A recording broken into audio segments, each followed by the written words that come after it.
Boa noite, doutora Ludmila, tudo bom? Tudo jóia? Boa noite. Boa noite, Sérgio, tudo bom?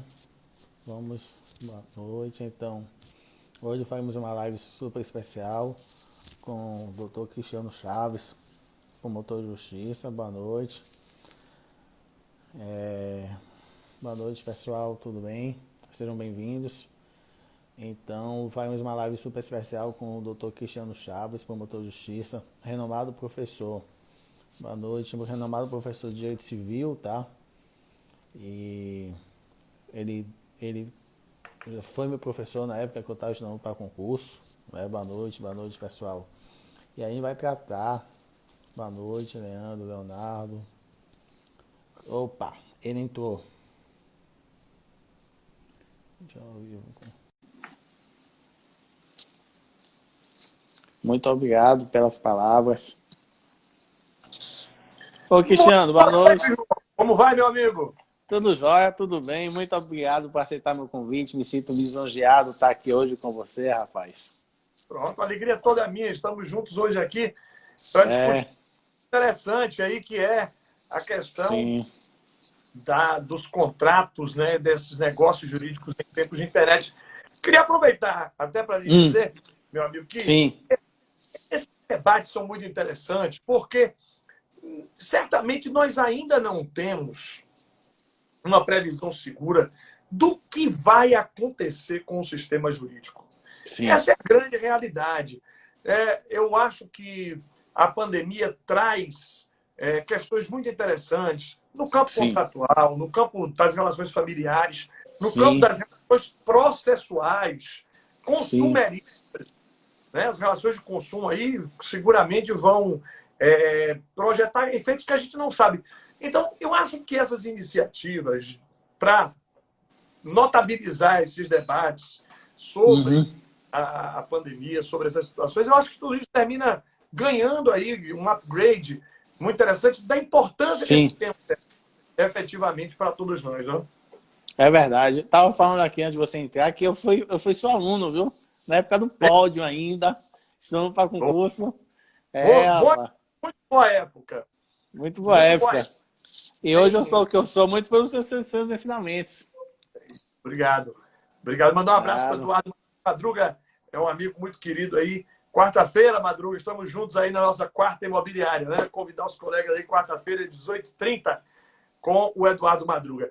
Meu amigo, eu fico muito feliz porque aquela geração que ali estudou conosco no Juspod, que estava ali, é uma geração muito comprometida. Temos muitos profissionais do direito hoje atuando na magistratura, no Ministério Público, na advocacia, nas procuradorias, nas advocacias públicas e no magistério. Né? Hoje eu tenho colegas do magistério, egressos dessa geração, que colocou a Bahia num lugar muito especial de destaque no cenário nacional. Nós não podemos esquecer que esse destaque da Bahia se dá em muito por conta disso. Né? E aproveitando de dizer, você sabe que eu atuei muitos anos, 5 anos da minha vida aí em Paulo Afonso, na minha comarca. O meu coração está certamente em Paulo Afonso. Me sinto, não de fato e de direito, porque ganhei o título, mas me sinto ligado ainda à cidade, ligado à beleza, enfim, que Paulo Afonso tem. E uma fase muito interessante ali, eu aprendi muito, porque era um celeiro de questões jurídicas interessantes, né, João? É verdade, é verdade. E foi graças a um amigo nosso em comum, que é de Paulo Afonso, né, o Alexandre, que foi possível esse nosso reencontro, né, depois de tanto tempo. E ele é daquele de Paulo Afonso, né, e realmente Paulo Afonso é uma cidade riquíssima, em todos os sentidos, inclusive nas questões jurídicas, né. Enfim, mas você falou aí uma coisa interessante, que é a questão da pandemia, né, a gente não sabe quando essa crise sanitária vai terminar e muito menos quando a crise financeira, em razão dela, vai terminar também, que é um outro problema, né? Isso daí vai acabar impactando, já está impactando e muito nas relações jurídicas, né? Nas relações contratuais. E aí é um problema, né? Como é que a gente vai solucionar isso? Meu amigo, veja só. Em primeiro lugar, As pessoas têm produzido muito durante essa pandemia. Sim. Tem sido uma tônica muito interessante a produção durante a Uhum. pandemia. Eu li, inclusive, um texto do consagrado educador. Para o nosso orgulho de língua portuguesa, ele é lusitano, o Boaventura de Souza Sim. Santos. O Sim. Boaventura escreveu um texto, já agora, durante a pandemia, dizendo que, logo em seguida, a atuação dos profissionais da área de saúde, e sem dúvida, né, os profissionais da área de saúde vêm colaborando enormemente com todos nós. E logo em Sim. seguida, a atuação dos profissionais da área de saúde, não se pode negar que a grande atuação da pandemia, né, um grande mérito a ser reconhecido durante a pandemia é, sem medo de errar, aos professores, aos educadores e a todos que estão fazendo essa cultura. Então, muito se tem produzido. Sim. Rapidamente, os profissionais se adaptaram a essa nova realidade virtual. Rapidamente, nós passamos a ter a produção de trabalhos escritos, publicados aí, trabalhos expostos oralmente nas lives, enfim. Foi uma realidade que se redefiniu com muita rapidez. Sim. E aí, eu acho que nós começamos a ter grandes produções muito interessantes, e algumas coisas assim meio preocupantes. Eu li na Sim. internet, João, eu li logo que a pandemia começou e tal, aí eu li na internet algo que me deixou preocupado com essa projeção do que será exatamente sobre o direito contratual. Um colega Uhum. que tem um texto, publicou na internet, disse assim, olha, calma, né?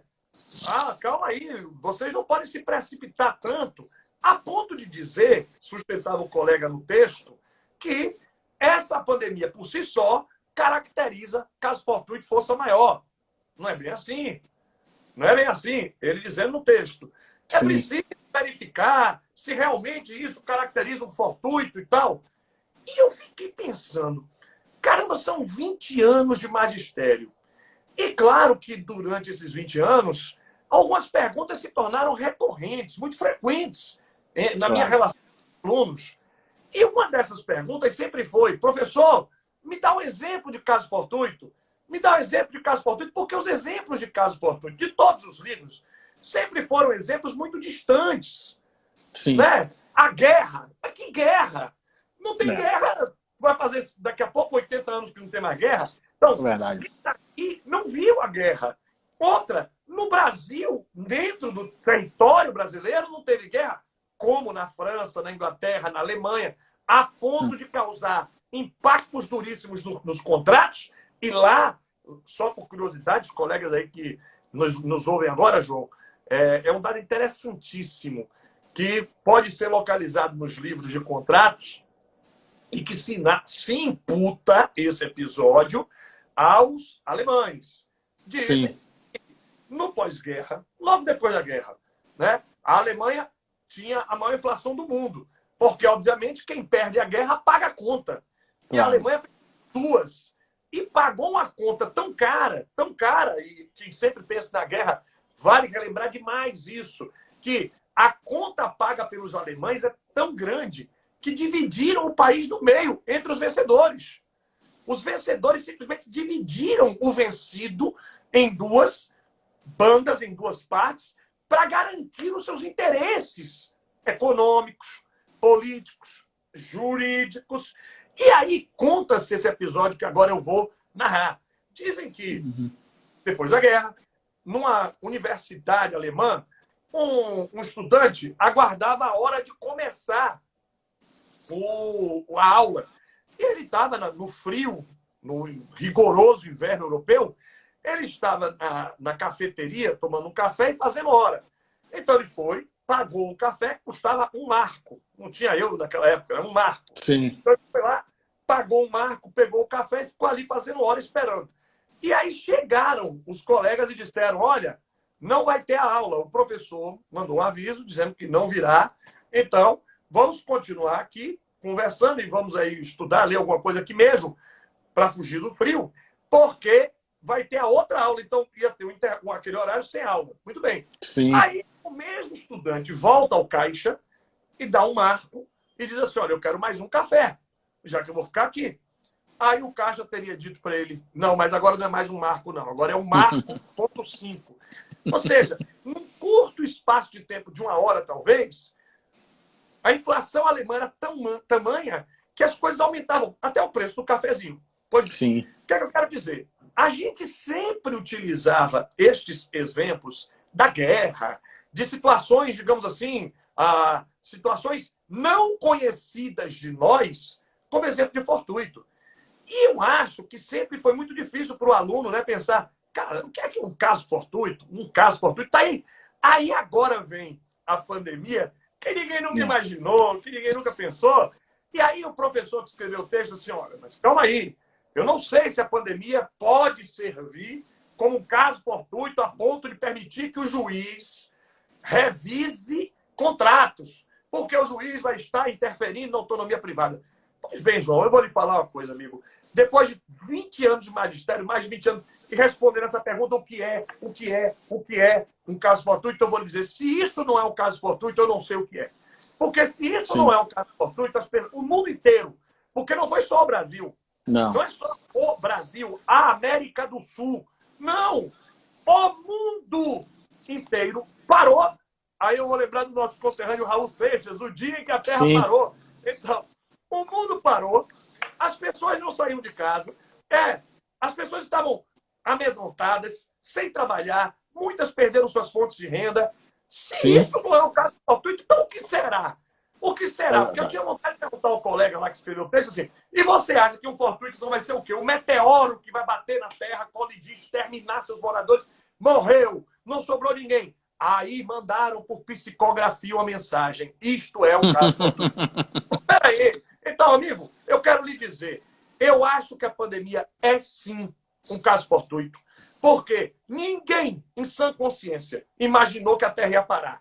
Porque se algum advogado, João, se algum advogado, e no seu caso específico, se o poder público federal ou o contratado colocasse no contrato assim uma cláusula dizendo assim, ó, no caso de uma pandemia, o contrato será assim. As pessoas iam ter rido da cara desse advogado. Sim. Desse advogado. Riam. Porque ninguém imaginou que a Terra ia parar. Porque ninguém imaginou, ninguém sabia o que era uma pandemia. As pessoas ouviam aquela expressão, né? Isso é um pandemônio. E aí as pessoas ficam, pandemônio, pandemia. São coisas diferentes. Mas, amigo, o que eu quero lhe dizer para mim é fortuito, sim. Sim.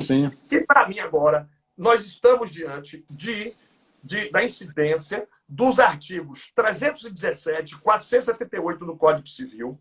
E, com isso, os contratos privados e os públicos, porque esses dois artigos se aplicam como teoria geral do direito aos contratos administrativos. Sim. Se aplicam com perfeição aos contratos administrativos. E aí nós poderemos ter, João, a revisão ou resolução de contrato. Claro que o STJ orienta no sentido de que, preferencialmente, revisão, para aproveitar a manifestação de vontade. Aproveitar, não extinguir. Mas, com isso que eu quero lhe dizer, teremos um espaço importantíssimo de trabalho jurídico pós-pandemia, para conseguirmos reequilibrar, reequalizar muitas dessas relações contratuais. Não sei, amigo, se você... Mas isso vai ter, olha, em contratos de prestação de serviço, contratos reais de despejo, depósito, e uma infinidade de contratos que sofreram, sim, diretamente os efeitos da pandemia. Às vezes o efeito sobre o sujeito contratual, contratante ou contratado, às vezes sobre o objeto da contratação. Mas se os contratos não são afetados pela pandemia, a mim parece, amigo, que é ignorar o estado em que vivemos, né? Porque continuamos, claro, com todo o cuidado sanitário dos órgãos públicos, e aqui no nosso estado da Bahia, aqui em Salvador, especificamente no estado da Bahia, continuamos com muitas restrições. Sim. Com muitas restrições. Esse fim de semana, por exemplo, no sábado, fez um dia lindo, mas as pessoas não podem ir para a praia. Com certeza. É um exemplo apenas, assim, para que se isso não é fortuito, o que é? É verdade. Sabe, Cristiano, eu concordo com você em gênero, número e grau. Não é bem civil, mas tem um texto, tem um artigo no Código Tributário que prevê a moratória, inclusive a moratória geral, inclusive dos contratos civis. Eu estava pensando, o nosso Código Tributário é de quando, né? Já tem um tempinho. Se agora não for o caso de moratória, eu penso que não existirá nenhuma outra hipótese de moratória. Perfeito. Eu penso até que os nossos tribunais superiores estão muito conservadores nesse tema, né? Mas é que tá, João. Eu acho que quando chegar aos tribunais superiores essa demanda que hoje está represada, né? Essas Uhum. demandas estão ainda contidas. Por quê? As que já chegaram ao Poder Judiciário ainda estão em fase de processamento para merecer julgamento. As que estão muito adiantadas estão ainda nos tribunais regionais, né? Nos Sim, tribunais sim, locais. Nós sim, não tivemos essa demanda chegando efetivamente ao STJ, ao STF, e, e eu acho que o volume maior dela virá daqui para o ano que vem, porque até esse momento nós ainda estamos assistindo os próprios interessados refazendo seus negócios. Por sim, ora, procuradorias públicas têm dado uma contribuição interessante, né, permitindo ali sim, o refazimento de negócios, dando pareceres no sentido de orientar o gestor, né, e dizer, olha, sim, gestor, você pode fazer aí um aditamento do contrato, você pode promover aí uma retificação, uma mudança de base, né? Porque tudo isso é lícito. Então, a uhum, gente tem esse volume maior. O exemplo que você dá é fantástico. E veja como é que nós temos aí um jurista, às vezes, refratário, né? O que você é. falou. Se isso não é caso fortuito, se isso não é força maior, então a gente vai ter que pensar no exemplo melhor, porque orientar os nossos juristas todos no sentido de que não é caso fortuito me parece aí É. até ignorar a realidade do que estamos a viver. É verdade. E se a gente for ver na prática, né? Se eu não me engano, o CNJ expediu uma recomendação, especificamente, por exemplo, em relação aos contratos de locação, para que o juiz tivesse mais cuidado na hora de determinar um despejo, né? Teve um projeto de lei que tentou suspender os despejos nesse período, se eu não me- acredito que foi até aprovado, né? Não tenho certeza.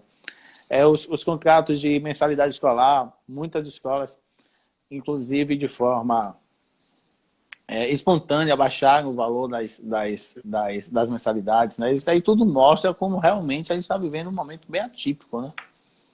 Perfeito, perfeito. E a gente está, por isso que eu te falei assim, a gente está visualizando agora os efeitos mais imediatos.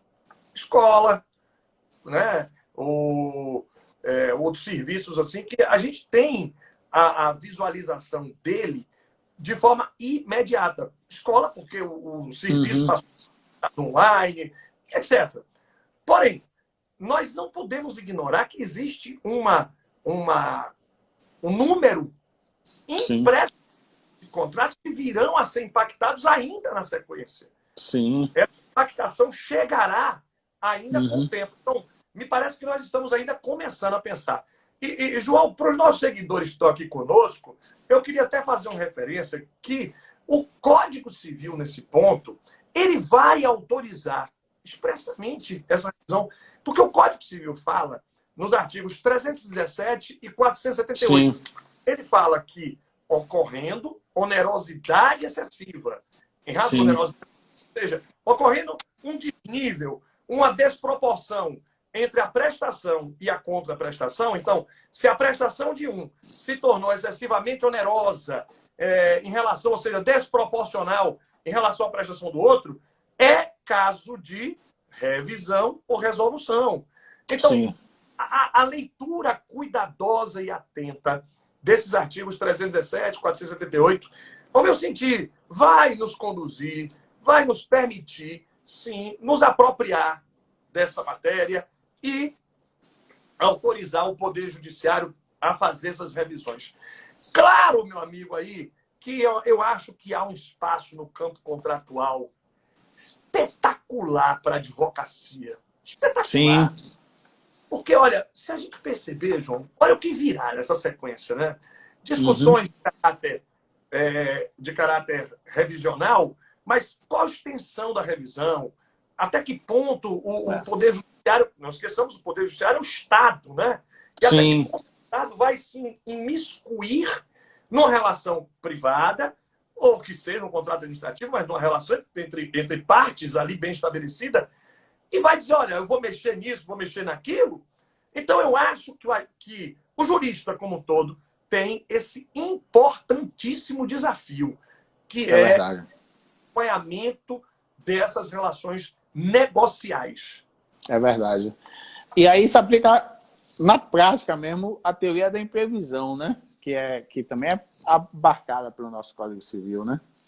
Sem dúvida, amigo. Que é exatamente, esses são exatamente os dois artigos, 317 e 478, que usam essa expressão que você acabou de nos brindar.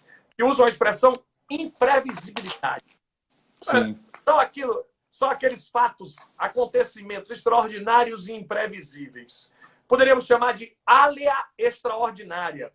Alea, no sentido de sorte mesmo, eu estou lembrando do ditado em latim, alea jacta est. A sorte está lançada. É verdade. A alea, no sentido de incerteza, de um acontecimento imprevisível, etc. Agora, aproveitando que a gente está falando aqui, discutindo, eu quero trazer um outro tema também, importantíssimo aí, para você lembrar. A teoria da imprevisão, ela foi concebida para as relações privadas gerais. Claro. Para as relações particulares que estão em posição de igualdade. Exemplo, os contratos empresariais. Então, num contrato entre duas empresas, a gente, aliás, vai verificar isso, né? A gente vai verificar isso, eu não sei se a gente vai verificar ao vivo, porque provavelmente essas empresas que têm um corpo jurídico de gabarito altíssimo, né? Provavelmente as próprias empresas vão se reorganizar. Porém, nós estamos vendo isso com os contratos que envolvem os clubes de futebol e os seus patrocinadores, os clubes de futebol e as televisões, as emissoras de TV, uma vez que a pandemia influencia diretamente o contrato, não há dúvida. Não há dúvida, né? E ali aquele contrato empresarial. As partes são iguais. E nesta isonomia entre as partes, a consequência vai ser ali incide a teoria da imprevisão. Então, o fortuito, a alea extraordinária, é esta que vai autorizar nos contratos genéricos, contratos empresariais, clubes de futebol com as empresas, os patrocinadores, os contratos empresariais de fornecimento para as grandes empresas, mesmo eles podem ter sido afetados. Mesmo eles, eu acho que podem ter. Agora, João, não precisaremos nos incomodar com a demonstração da imprevisibilidade, não precisaremos nos preocupar em evidenciar o fato extraordinário e imprevisível quando for contrato de consumo. E o Código de Defesa do Consumidor, nos artigos 4º e 6º do Código de Defesa do Consumidor, nesses dois dispositivos, o CDC expressamente isenta a discussão sobre imprevisibilidade. Então, no âmbito da relação de consumo, basta que se prove a onerosidade excessiva. Então, não precisaremos descer a miúde a essas considerações. Não precisaremos chegar numa discussão tão específica, porque no campo do contrato consumerista, vai bastar que se comprove a onerosidade excessiva. Então, uma das partes sofreu onerosidade excessiva, não houve conduta culposa, já está autorizada a revisão dos contratos de consumo. É, pelo menos, aí um caminho que a gente vai ter um pouco mais confortável para o consumidor, que é realmente vulnerável. Ô, Cristiano, e você acha que a lei, hoje, como está posta, ela já é suficiente para regular esse momento tão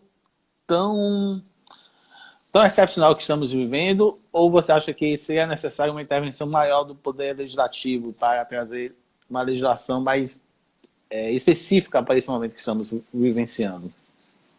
Meu amigo, a sua pergunta é muito interessante. Né? A gente tem no Brasil, sem menor dúvida, a gente tem no Brasil uma inflação legislativa.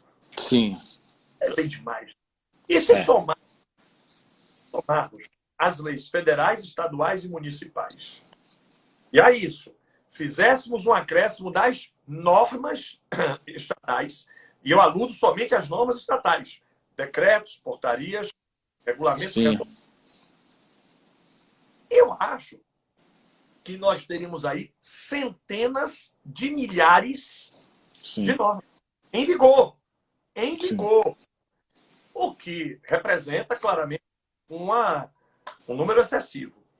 Então, toda vez que a gente fala em edição de novas leis, me vem essa preocupação com o grande volume que nós temos. Por outro lado, nós também não podemos ignorar a nossa cultura. É da cultura do brasileiro gostar da lei. A gente gosta de ter na lei ali. Você vê que quantas e quantas vezes o advogado, né, ou o jurista fala, mas aí a lei está onde? Qual é o fundamento? Você, as decisões, provavelmente, se não de declaração, o advogado diz assim, qual é o fundamento aí? Me diga o artigo aí. Verdade. Fala aí o artigo. Então, é da cultura. É da cultura. Acho que a lei termina nos brindando com uma certa segurança. E não me parece que nós possamos tornar irrelevante ou desconsiderar esse aspecto. Por isso que eu acho que a gente gosta tanto da lei, gosta tanto, né? Agora, uma coisa precisa ser muito bem lembrada, é que as nossas normas, e eu não falo só das leis, as normas, no sentido geral, os decretos, as resoluções, as portarias, os regulamentos, as nossas normas em geral, elas não foram revogadas no período da pandemia. A pandemia não teve o condão de produzir uma revogação das normas. Tanto é verdade que essa nova lei 14.010 de 2020, que é o regime transitório de direito privado, essa norma expressamente afirma: não estamos revogando nada. Nós estamos apenas criando um regime transitório sem revogar. Nenhuma norma está revogada por conta da pandemia. Então, esta perspectiva termina me levando a uma conclusão. Eu acho que o sistema jurídico ele funciona bem, ele vai servir para os problemas, mas ele pode precisar de adaptações interpretativas. Sim. E aí o jurista vai cumprir bem esse papel. No campo do contrato, revisão e resolução, com esse artigo 478 da teoria da imprevisão. Sim. E aí, eu acho que a gente só precisa ter um pouco de cuidado, às vezes, com essa empolgação. Eu li outro dia um texto na internet,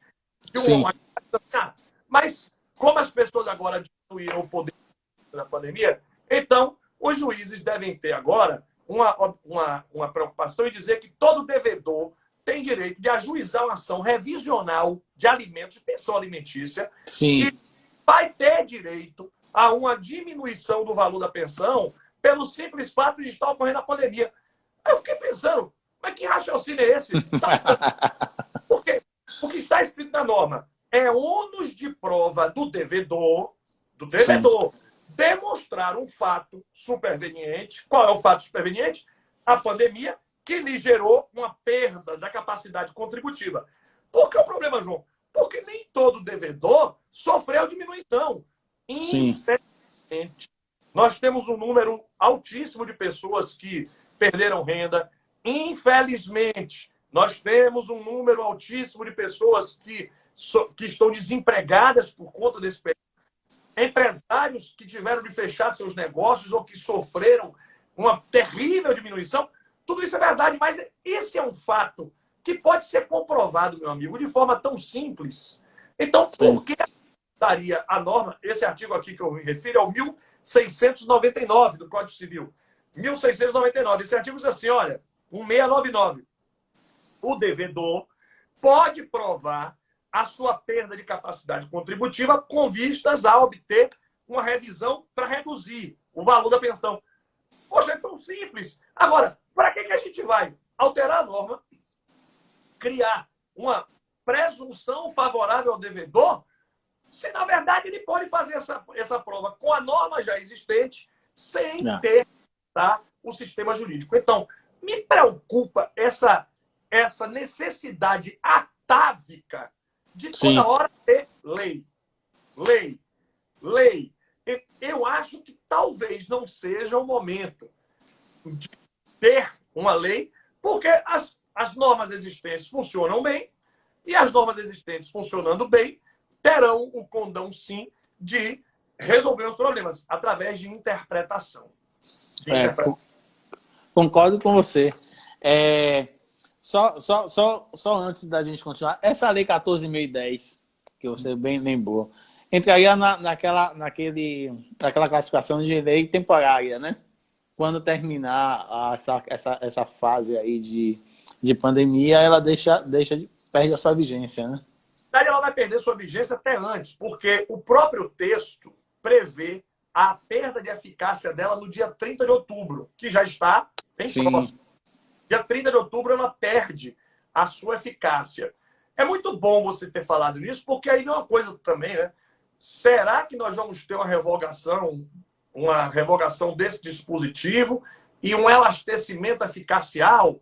Será, né, que o Poder Legislativo vai resolver, ou o Poder Executivo, por medida provisória, vai resolver empurrar a eficácia desta norma transitória para mais um tempo? Aí, inclusive, João, interessante, eu falei mais cedo de como a gente tinha dificuldades, né, para descobrir exemplos, né? O que a caso fortuito fosse maior. E outra coisa, né? Olha que você lembrou, cara, e coisa maravilhosa. O nosso jurista, né? Os colegas ainda estudantes que estão conosco, agora, depois, seguramente, algum dia na sua vida de jurista, você ficou pensando, o que é uma lei temporária mesmo?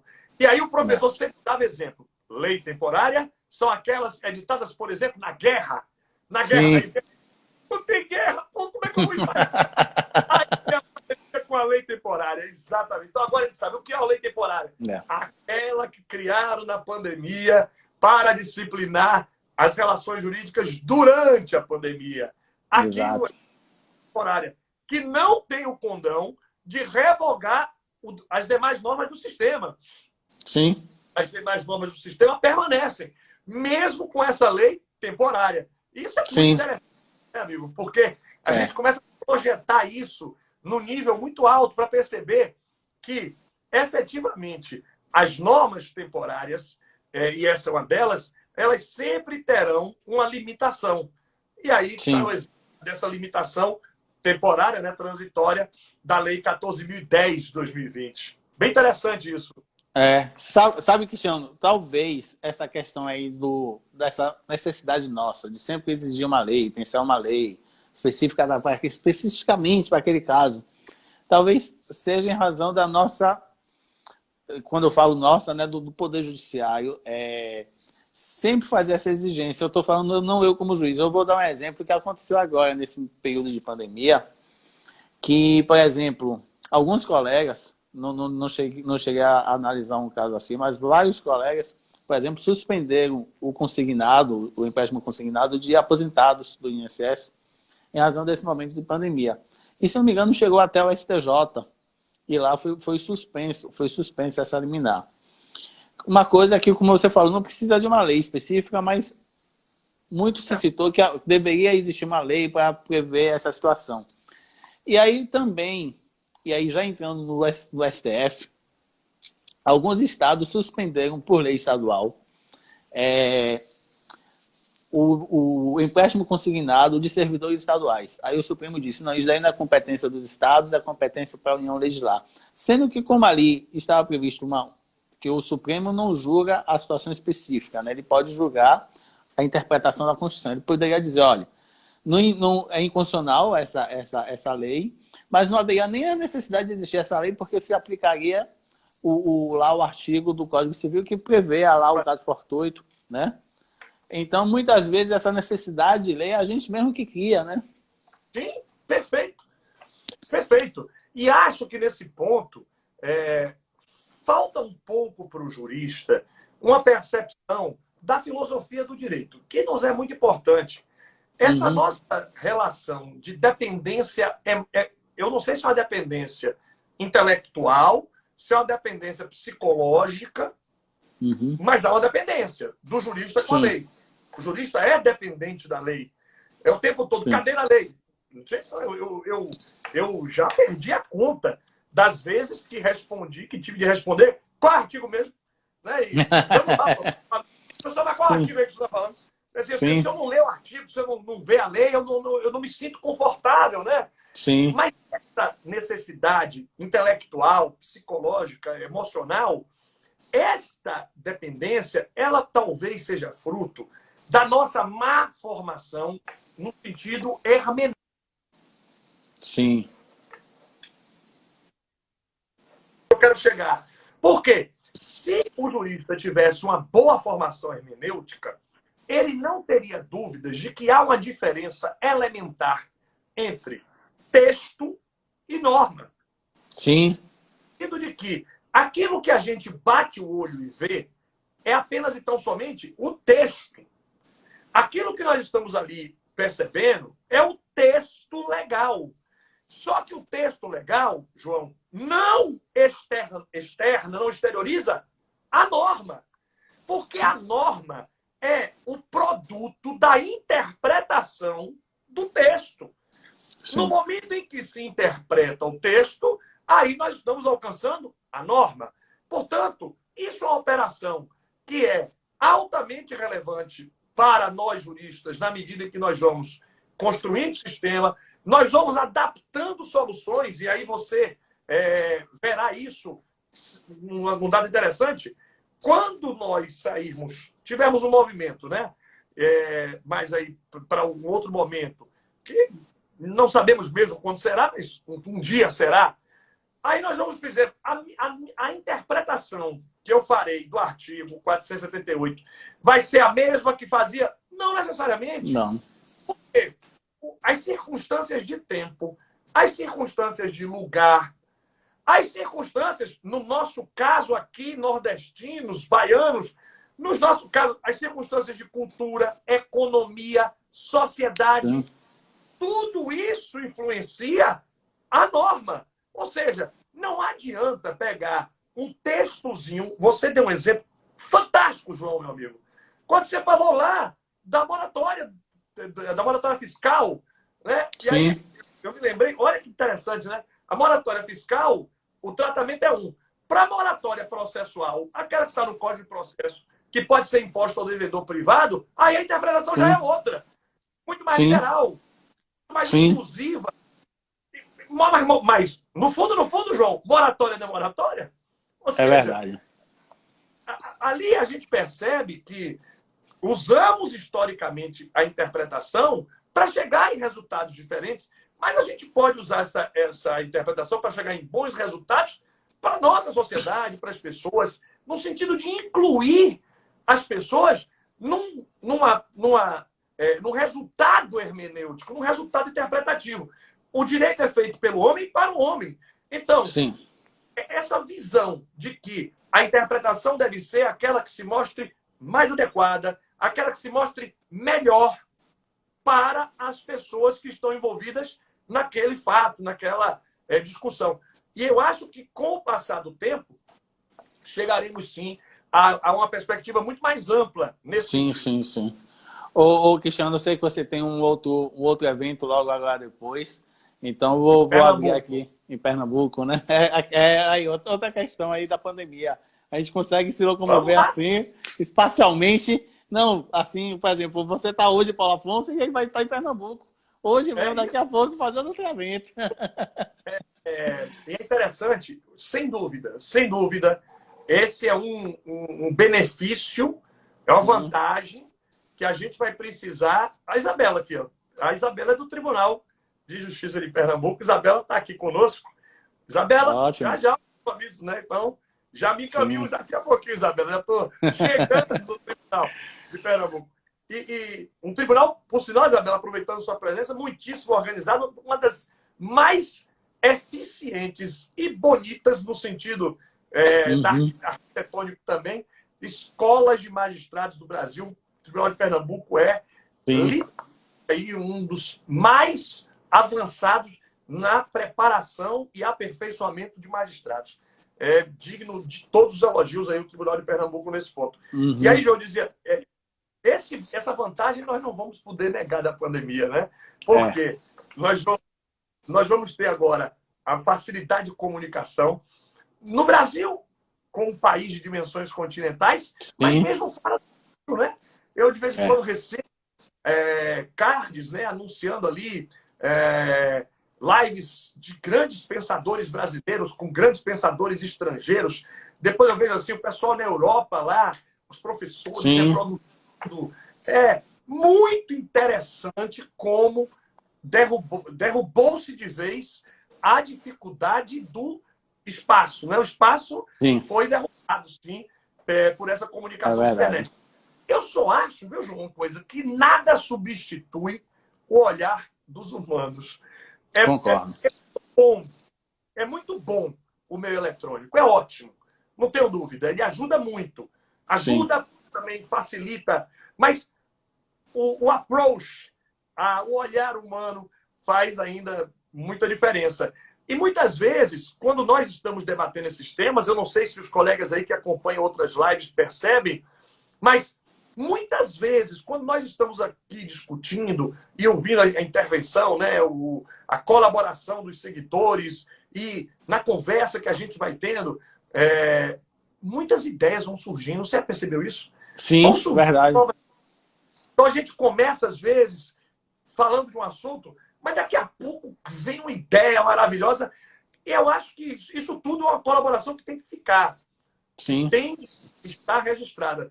E eu rogo muito, João, muito, que o jurista tome essa época como um momento para ele fazer as pazes com o seu intelecto.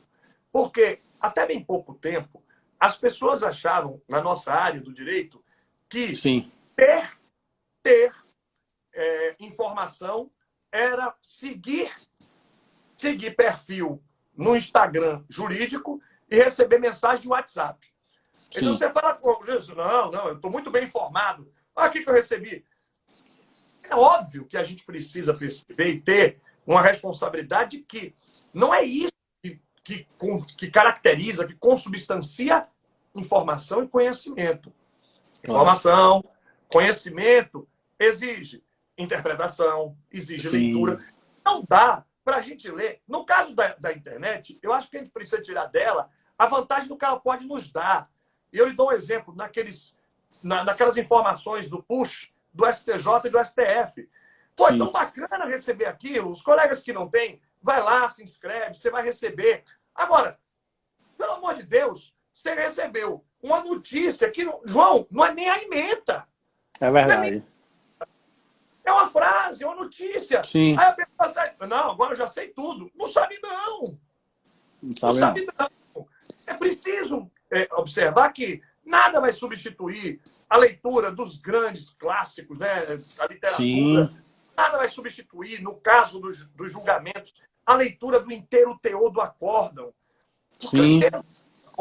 O relatório, a fundamentação. Ali nós teremos elementos importantíssimos para a fixação do precedente. Já falando aí da teoria dos precedentes, né? Sim. Que é importante porque o precedente, o advogado pode utilizar o precedente de uma forma, João, extremamente rica. Porque, por exemplo, embargos de declaração para que o juiz possa integrar a decisão que eventualmente deixou de se manifestar em relação ao precedente. Sim. O advogado, portanto, pode manter sua estratégia. Olha, estrategicamente, eu vou aqui aguardar. Se a decisão for de um jeito, eu vou fazer aqui, não vou. Ou seja, mas como é que o advogado vai embargar de declaração? Como é que ele vai atravessar uma petição? Como é que ele vai recorrer? Se ele não sabe estudar o precedente. Aí eu leio só emenda e estou achando que valeu. Então, eu acho que é um grande momento da gente se aproximar da literatura jurídica, da técnica jurídica, melhorar o nosso nível de juridicidade. Eu sei que esse cara de que eu vou falar agora, ele é muito polêmico, né? Muito. Com ele, João, não tem meio termo. Sempre que eu penso nele e leio as coisas dele, eu vejo que a personalidade dele é tão marcante que ele faz questão de ser o tudo ou nada.